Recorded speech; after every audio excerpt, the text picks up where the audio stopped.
Hi there, it's Sue, and thanks for joining me for Tips and Talk Day. These are bite-sized topics that I pull from community questions and things that I'm observing in the world of handmade small business. If you'd like to submit a topic, DM me over on Instagram at Gift Biz Unwrapped. Gosh, this year I've rolled out a number of new opportunities for you here. There are the bashes, where you have a chance to showcase your business to this entire listening audience. There's the new OWL app, when you have a quick question where you'd like my input. And now, I'm excited to bring you Gift Biz Boosts. Think of these as free strategy sessions, leaving you with a clear action plan to boost you forward. Whether you're at the beginning of your business journey and need concrete steps on how to start, or you've been doing this for a while and could use a fresh approach, these boosts are for you. You'll know a podcast is a boost if you see that word in the title. Want to get your own free boost? I'm taking these on a first-come, first-served basis. Head over to giftbizunwrapped.com/boost and sign up for your session today. It's obvious if or when you become a mom that you're responsible for the health and safety of your baby. In the beginning, they just need you to survive.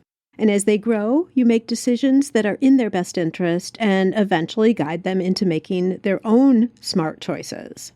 All along, you do it with thought and care, investing in their future well-being, and of course, with the utmost of love and compassion. That's what being a responsible parent is all about. I don't have to tell you that. Starting a business is often described like having another baby. If you're a business owner, I know you're nodding your head in agreement right now. Although obviously it's different, the energy, care, and passion are right up there. And while you're not a parent per se, you are a guardian of the health of your business. You're responsible for its vitality. You're the one who sets the vision, plans the strategy, and has the final vote on all decisions. The life of your business is in your hands. Have you ever thought about it this way? And along with that, are you treating your business as a responsible guardian? Just as you do everything in your control to ensure your son or daughter doesn't go off track. You should be doing the same for your company. If you're asking, what does this even mean, Sue? Here are several areas to give attention to with guardian thinking in mind. A checkup, if you will, to add to the stability of your business so it has a solid future. First off, take a look at your financials. This is the most important, of course, so that you have a flow of money in and out of your business that allows for its maintenance and growth. That means checking periodically to confirm your numbers are solid. Since our surrounding financial environment changes regularly, you can easily slip out of the safety zone without even knowing it. So take a look at the following. Check your product margins to make sure they're in line. Things like material costs, global fuel increases, and an increase in minimum hourly wages will all cut into your margins. Also, what about the costs of the tools you use to run your business? I've noticed that a lot of the programs that I use have gone up in cost over the last several years. CRMs, bookkeeping, email services, and shipping programs are all things to look at. Also, if you subscribe to services that provide licensed images or apps that allow you to edit and filter images, and upgrades that give you capabilities on tools like Canva or Zoom, check these as well. Are you even using all the programs you're subscribed to? Have you doubled or even tripled up and have multiple apps that virtually do the same thing? Consider cleaning this up by keeping only the programs you use and choose only one as your main go-to to accomplish any given task. I recently did this and with only a small adjustment, deleted a tool that was costing me $37 a month. Still in the financial category, you may also re-look at your product line and decide if all the products that you offer are actually selling.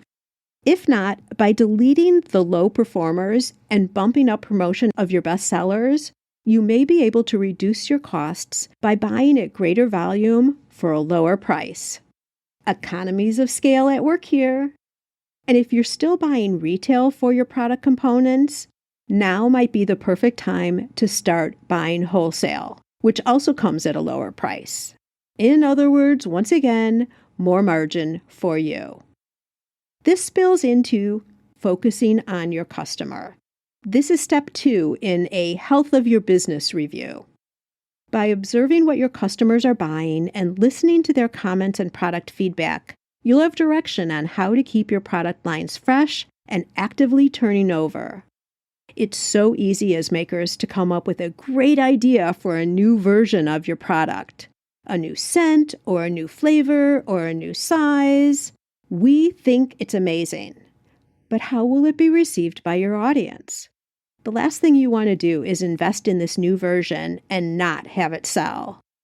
If you can find out early whether your existing customers would even want your new product, you're in the best position possible. You can do this by watching the behaviors of your customers. What are they buying? What are they returning? What are they asking for that you currently don't make?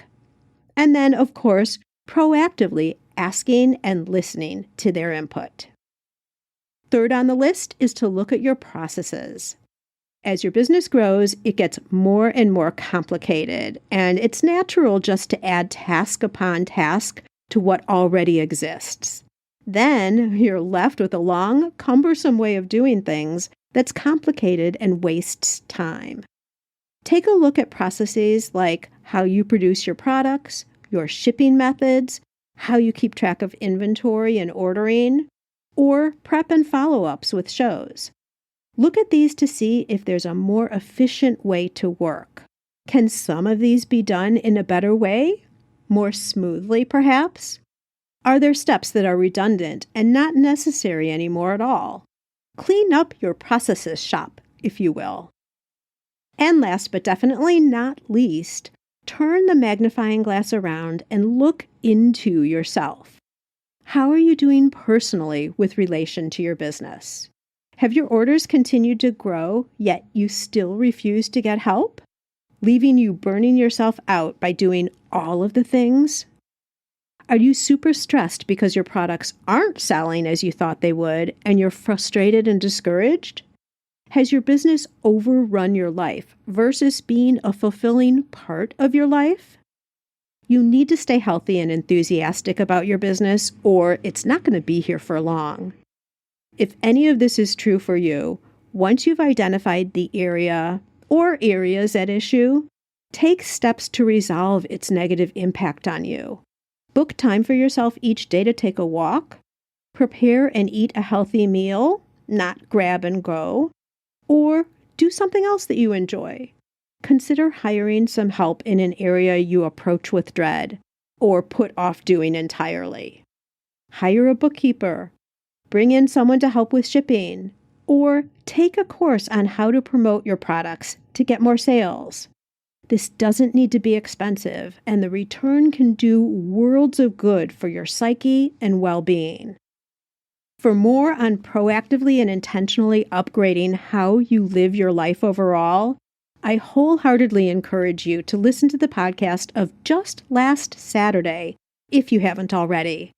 It's episode number 402, where Teresa and I talk about her real-life process of approaching how you live your days in a way that aligns with the most important internal values and goals that you have, both professional and personally. So as we wrap up here for today, as the guardian of your business, its longevity and profitability are all up to you. On a regular basis, review its financial status, the input your customers are formally or informally giving you, the processes that make your company run, and the impact that it's having on you personally. When all of this is in line, that's when you stand proud and confident as you tell someone about your business. Maybe that person will even be your next new customer. That's a wrap. I'm a get-to-the-point kind of girl, and this is what you can expect from these quick midweek sessions. Now it's your turn. Go out and fulfill that dream of yours. Share your handmade products with us. We want them, and they bring us both so much happiness.